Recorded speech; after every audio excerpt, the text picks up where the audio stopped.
तो आज मैं आप लोगों के पास एक और नए वीडियो के साथ आई हूँ जो आपके exam of point of view से बहुत ही इम्पॉर्टेंट है। आपके एग्ज़ाम में ये 100% आ सकता है।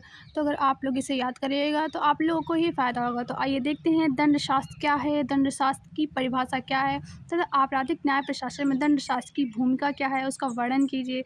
दंडशास्त्र एवं अपराध शास्त्र में क्या अंतर है। देखते हैं कि दंडशास्त्र क्या है। दंडशास्त्र आपराधिक विधि की वह शाखा है जिसमें अपराधियों को दी जाने वाली सज़ा का अध्ययन किया जाता है। सरल शब्दों में अगर कहें तो दंडशास्त्र वह विज्ञान है जो दंड और अपराधी के सुधार का अध्ययन करता है।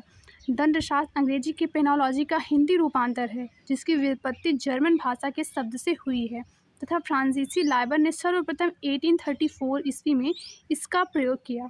कब किया था? 1834 में। दंडशास्त्र को निम्नलिखित प्रकार से परिभाषित किया गया है।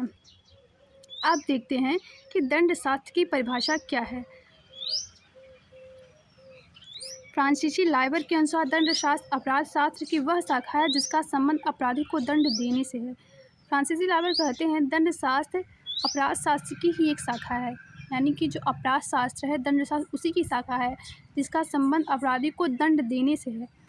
दंडशास्त्र का मतलब यही नहीं कि बस अपराधी को दंड ही दिया जाएगा, उसकी सुधार की भी व्यवस्था की जाएगी दंडशास्त्र में। एम.जे. सेतना के अनुसार दंडशास्त्र का संबंध दंड के नियमों एवं विधियों से है, जबकि अपराध शास्त्र अपराध के कारणों एवं इसके उपायों के अध्ययन से संबंधित है। उपरोक्त परिभाषा से स्पष्ट हो जाता है कि दंडशास्त्र अपराध शास्त्र की ही एक शाखा है जिसका संबंध प्रमुख रूप से दंड से संबंधित नियमों एवं विधियों का अध्ययन करना है। दंडशास्त्र का विषय क्षेत्र। दंडशास्त्र के विषय क्षेत्र के अंतर्गत निम्नलिखित पहलुओं को सम्मिलित किया जाता है। कौन से ऐसे पहलू हैं जिसे दंडशास्त्र के विषय क्षेत्र के अंतर्गत एंटर किया जाता है? आइए देखते हैं। तो पहला है दंड के सिद्धांतों का अध्ययन। पहला ऐसा पहलू है जो दंडशास्त्र के विषय क्षेत्र के अंतर्गत सम्मिलित किया जाता है, दंड के सिद्धांतों का अध्ययन, दंड की विधियों का अध्ययन। थर्ड है कारावास एवं पुलिस व्यवस्था का अध्ययन, अपराध सुधार समस्या का अध्ययन, अपराधी के प्रतिदंड की प्रक्रिया एवं इसमें परिवर्तन का अध्ययन। मैं फिर से एक बार बोल रही हूँ, अगर ये आप लोग ये आंसर याद कर लीजिएगा तो एग्जाम के लिए आपके लिए बहुत ही हेल्पफुल होगा। आइए देखते हैं दंड शास्त्र एवं अपराध शास्त्र में संबंध। अपराध शास्त्र एवं दंड शास्त्र परस्पर संबंधित हैं तथा दंड शास्त्र को अपराध शास्त्र की ही शाखा माना जाता है। मैंने पहले ही बताया था कि अपराध शास्त्र दंड शास्त्र की ही एक शाखा है। डॉक्टर सेतना के अनुसार अपराध शास्त्र अपराधी के व्यक्तित्व का अध्ययन करता है और अपराधियों के मस्तिष्क को टटोलने की विधियाँ बतलाता है।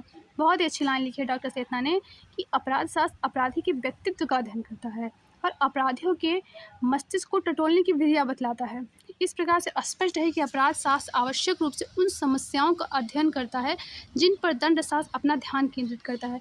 डॉक्टर सेतना के विचारों से स्पष्ट हो जाता है कि अपराध शास्त्र अपराध का अध्ययन है जबकि दंड शास्त्र दंड का अध्ययन है। आपराधिक न्याय प्रशासन में दंड शास्त्र की भूमिका। आपराधिक न्याय प्रशासन का उद्देश्य अभियुक्त के अपराध का निर्धारण करना और उसे दंड देना होता है।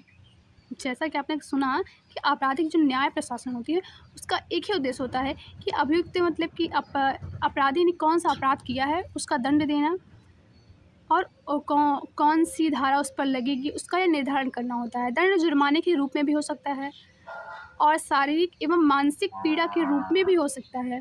अपराधी को कारावास से की भी सज़ा दी जा सकती है। अतः आपराधिक न्याय प्रशासन के उद्देश्य को पूरा करने हेतु दंड शास्त्र की महत्वपूर्ण भूमिका है। दूसरे शब्दों में कह सकते हैं कि दांडिक अपराध से संबंधित कार्यवाही आपराधिक न्याय प्रशासन के अंतर्गत आती है जिसमें दंड शास्त्र महत्वपूर्ण भूमिका निभाता है। दंड शास्त्र और अपराध शास्त्र और दंड शास्त्र में अंतर। अपराध शास्त्र के अंतर्गत अपराध के कारणों एवं इसके उपायों का अध्ययन किया जाता है जबकि दंड शास्त्र का संबंध दंड के नियमों एवं विधियों से है। अपराध शास्त्र में अपराधों के व्यवहार का अध्ययन किया जाता है जबकि दंड शास्त्र में दंड के अलावा अपराधियों को सुधारने का अध्ययन किया जाता है। अगर मेरी वीडियो आपको लोगों को अच्छी लगी हो तो लाइक एंड सब्सक्राइब करिएगा।